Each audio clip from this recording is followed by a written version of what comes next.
ನಮ್ಮ ಶಾಲೆ ಹೆಸರು ಪುಷ್ಪತಾಯಿ ಕನ್ನಡ ಮಾಧ್ಯಮ ಪ್ರೌಢಶಾಲೆ ಸಿದ್ದಾಪುರ. ನನ್ನ ಹೆಸರು ಪ್ರತಿಷ್ಠಾ ಪಾರಿಸಲ್ಗೂರ್.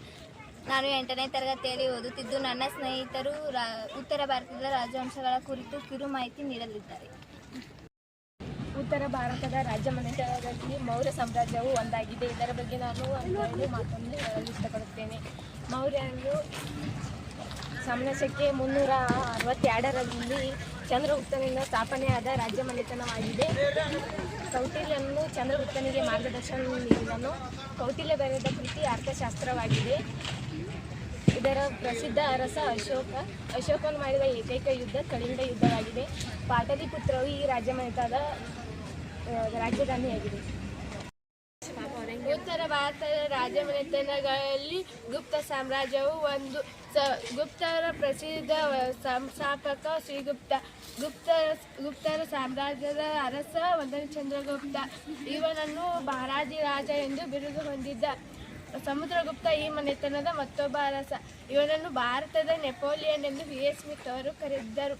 ಈ ಕಾಲದ ಶ್ರೇಷ್ಠ ಕವಿ ಕಾಳಿದಾಸ. ಇವನು ಬರೆದ ಕೃತಿಗಳು ಅಭಿಜ್ಞಾನ ಶಾಕುಂತಲ ಮತ್ತು ಮೇಘದೂತ. ಉತ್ತರ ಭಾರತದ ರಾಜ್ಯ ಮನೆತನದಲ್ಲಿ ಸ್ಥಾಪನೆಯಾದ ವರ್ಧನ ರಾಜ್ಯ ಮನೆತನವು ಒಂದಾಗಿದೆ. ಇದರ ಬಗ್ಗೆ ನಾವು ಕಿರುಪರಿಚಯ ತಿಳಿಯೋಣ. ಇದು 6 ಮತ್ತು 7ನೇ ಶತಮಾನದಲ್ಲಿ ಉತ್ತರ ಭಾರತದಲ್ಲಿ ಸ್ಥಾಪನೆಯಾಗಿದೆ. ಕುಶಬುದ್ಧಿ ಈ ವಂಶದ ಸ್ಥಾಪಕ. ಈ ವಂಶದ ಪ್ರಮುಖ ಅರಸ ಹರ್ಷವರ್ಧನ. ಇವನ ರಾಜಧಾನಿ ಕನೌಜ್. ಹರ್ಷವರ್ಧನ ಕಾಲದಲ್ಲಿ ಚೀನಾ ಯಾತ್ರಿಕ ಹುಯೆನ್ ತ್ಸಾಂಗ್ ಭೇಟಿ ನೀಡಿದನು. ಇವನು ಬರೆದ ಕೃತಿ ಸಿಯುಕಿ.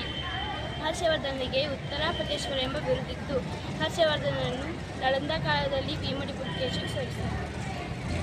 ಉತ್ತರ ಭಾರತದಲ್ಲಿ ಆಳಿದ ರಾಜಮನೆತನಗಳಲ್ಲಿ ರಜಪೂತರ ರಾಜಮನೆತನ ಒಂದಾಗಿದೆ. ರಜಪೂತ ಎಂಬ ಪದ ಸಂಸ್ಕೃತ ಭಾಷೆಯ ರಾಜಪುತ್ರ ಪದದಿಂದ ಬಂದಿದೆ. ಇವರು 6ರಿಂದ 14ನೇ ಶತಮಾನದವರೆಗೆ ಆಳಿದರು. ಉತ್ತರ ಭಾರತದಲ್ಲಿ ಗದ್ವಾಲರು, ಪಾರಮಾರರು, ಚಂದೇಲರು ಮತ್ತು ಚೌಹಾಣರು ಆಳಿದರು. ಪೃಥ್ವಿರಾಜ್ ಚೌಹಾಣ್ ಈ ಮನೆತನದ ಪ್ರಖ್ಯಾತ ಅರಸ. ಇವನು 1191 ಮತ್ತು 1192ರಲ್ಲಿ 2 ಬಾರಿ ತರೇನ್ ಕದನ ಮಾಡಿದ. ಇವನ ಕುರಿತು ಹಿಂದಿಯಲ್ಲಿ ಪೃಥ್ವಿರಾಜ ರಾಸೋ ಎಂಬ ಮಹಾಕಾವ್ಯ ರಚಿಸಲಾಗಿದೆ. ಉತ್ತರ ಭಾರತದಲ್ಲಿ ಆಳಿದ ರಾಜವಂಶ